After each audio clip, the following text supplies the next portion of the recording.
Kamusta? Ngayon ay aking ibabaliwanag ang salitang kultural na po at opo at ang pagmamanong salita. Nung tayo'y bata pa ay madalas nang ituro sa ating ng mga magulang na ang pagmamano o ang paggamit ng po at opo ay nagpapakita ng pagbibigay galang at respeto sa mga nakakatanda. At kung kaya't pag mayroon tayong nakakausap na matatanda, laging may salitang po at opo. At kapag nakakakita ng matatanda, higit sa lahat kapag tayo bumibisita sa ating mga lolo't lolo o sa ating mga kamag-anak, ay tayo'y nagmamano. At kapag Pasko sa ating mga ninong at nina. Ngunit hindi nyo po ba alam na mayroon itong pagkakaiba? Ang po at opo at ang pagmamano? Dahil ang po at opo raw ay ginagamit lamang daw sa matatanda. Ngunit hindi nyo ba alam, ang ating unang presidente na si Emilio Aguinaldo ay gumagamit ng po at opo kahit sa mga bata? Opo, totoo yun. Kung kaya't naman ang pagsasalita ng po at opo ay walang pinipiling edad. Dahil pwede mo itong gamitin kahit na sa mga bata o sa mga mas mababa ang edad kaysa sa'yo. At kung ating mapapansin sa panahon ngayon, ay gumagamit tayo ng po at opo sa mga medyo mataas o sa mga nakakataas na katungkulan sa atin. At higit sa lahat kapag tayo humihingi ng mga tulong o gumagawa ng mga formal na pagsusulat o mga letter o mga liham, ay gumagamit tayo ng paggalang na sinisimulan rin natin ng mga salitang katulad ng po at opo. Ngunit ang pagmamano naman ay hindi mo pwedeng gawin sa mas nakakabata kaysa sa'yo. Dahil ang pagmamano ay isang bagay na nakagisna ng mga Pilipino na ang pagmamano ay nagbibigay lamang ng pagbigay galang sa mga nakakatanda lamang. Agit sa lahat sa mga matatanda sa mga lolo't lolo natin. Kung ating paiikliin, ang po at opo at ang pagmamano ay may malaking pagkakaiba. Dahil ang po at opo ay pwede mong gamitin sa mga mas nakakabata sa iyo, ngunit ang pagmamano ay hindi mo pwedeng gamitin sa mga nakakabata sa iyo. Muli, maraming salamat po at naway lalo natin naintindihan o mas lumawak ang ating kaisipan ukol sa paggamit o sa salitang kultural na po at opo at sa pagmamano. Maraming salamat po. Magandang umaga po sa ating lahat, lalo na po sa aming guro na si Ma'am Eleonor Palomo. Mabuhay ang lahat at ngayong umaga ay aming ipapaliwanag ang aming mga nakalat na impormasyon ukol sa salitang kultural. At ngayong umaga ay amin na rin ipapaliwanag kung ano nga ba ang mga naging epekto o paano nga ba ito naka-impluensya sa ating wika, kultura, kasaysayan higit sa lahat, kung paano o kung bakit tayo ganito sa makabagong panahon. Dahil sa mga salitang Pilipino. At lagi po natin pakatatandaan, hindi lamang po simple ang mga salitang Pilipino. Bagkus ito'y may mayamang kwento at may mayamang kasaysayan na ating mapupulutan ng aral at lalo nating mas maiintindihan kung bakit kailangan nating pahalagahan at proteksyonan ang ating sariling lengguwahe. Kung kaya't ngayong umaga ay muli nating balikan at muli nating damdamin at mahalin ang salitang Pilipino. At naway pagkatapos ng aming presentasyon ay mas lalo natin mahalin at mas maging malawak ang ating kaisipan upang bigyang importansya ang salitang Pilipino. Tara't samahan niyo po kami at muli magandang umaga po sa ating lahat. At ako nga po pala si JC Ronyo, ang leader ng ikalawang pangkat mula sa Hospitality Management 1A. Maraming salamat po. Magandang araw sa ating lahat.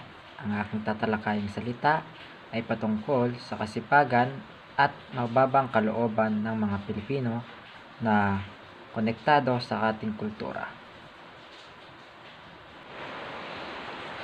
Ang kasipagan ay isa sa mga katangian na meron ang kultura ng mga Pilipino.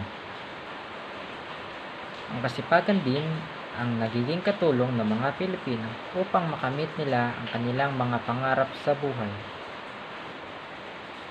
Ang mga Pilipino ay kilala hindi lamang dito sa ating bansa, kundi na rin sa iba't ibang panig ng mundo.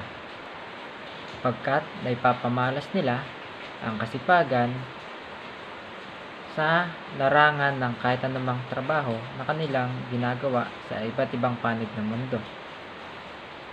Kaya naman, ang iba't ibang lahi ay namamangha sa ating mga Pilipino dahil sa ating pinapamalas na kasipagan. Ang susunod naman na salita ay ang mababang loob. Ginagamit ito ng mga Pilipino sa pang-araw-araw upang sa kanilang buhay ay wala silang maging kaaway at makasamaan ng loob. Ito rin ang isa sa mga hinahangaan ng iba't ibang mga tao tulad ng mga Amerikano o di kaya naman mga taong hindi nagtataglay ng ganitong katangian. Kaya naman, ang mga ito ay pinipili na maging kaibigan ng mga Pilipino upang mai-apply nila sa kanilang mga sarili ang katangian ng mabuting mga Pilipino. Pamamanhikan Filipino culture. Ano ba ang pamamanhikan? Ang pamamanhikan ay isinasagawa kapag ang babae at lalaki ay nagkasundo na magpakasal. Formal na hinihingi ng lalaki ang kamay ng babae sa magulang nito. Habang harap ang sarili nito sa magulang, isang lugar ay isinasama pa ng lalaki ang punong barangay o iba pang kamag-anak may impluwensya o kaibigan upang makilahok sa pamamanhikan. Bayanihan Filipino culture.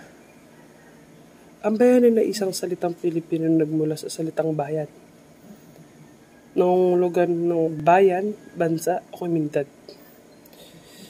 Sa pangkalahatan, ang bayanihan ay literal na pagtulong sa kapwa. Ang bayan ay isang kaulugian ng mga Pilipino na nagpapakita ng pagtutulong, pagkakaisa at damayan.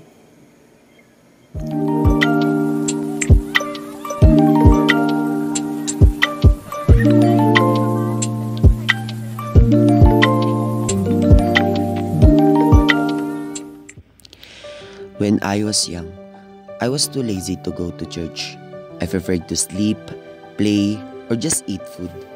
And when I am in church, because my parents are forcing me, I do not fully understand what the Father says in church, what the Bible means. Until I got older, I grew up not active in church and believe more in the will of life, not in the Word of God, like the Bible said. But one day, I get to the point where the things get in trouble. I do not know how to end or what to do until I am destroyed. I feel like there is nothing to love me. I feel like I cannot reach my dreams. I feel like I am lost, everyone. No one is listening to me. I feel like I am a bad person. And one day, I was clinically diagnosed with depression.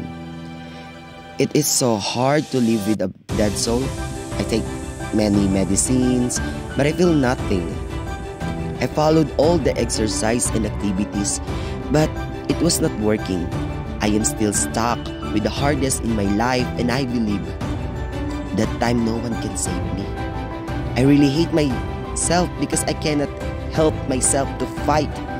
Every time I look in the mirror, all I see my broken soul. So one day, I took all my medicine because that is the only way for me to get a good sleep and for my parents not to see me sad anymore. And that time, I believe I did not make a mistake. I remember my dream back then when I was in church, and I was so happy there. I felt free, and I said, this is the sign that I should fight. This is the one I will use to get rid of what I'm going through. I woke up in the hospital, and I cried aloud. I regret what I did because I knew it was wrong. And I prayed, and finally I thank God the Lord because He woke me up even though I do not always thank Him, or I do not always go to church. I do not always remember Him, especially in my life decisions. But He still showed me His love, and I am grateful because He's still ready to accept me, no matter what happened. So that time, I believe reading the Bible help us to renew our minds so we can know God's will. Therefore, I urge you, brothers and sisters, in view of God's mercy, to offer your bodies as a living sacrifice, holy and pleasing to God. This is your true and proper worship. Do not conform to the pattern of this world, but be transformed by the renewing of your mind. Then you will be able to test and approve what God's will is. His good, His God, pleasing and perfect will. Romans 12:1-2. I am not perfect person or creation of God, but I am alive Bible, spreading kindness and put God as the center of my life, and no matter what happened, I have God.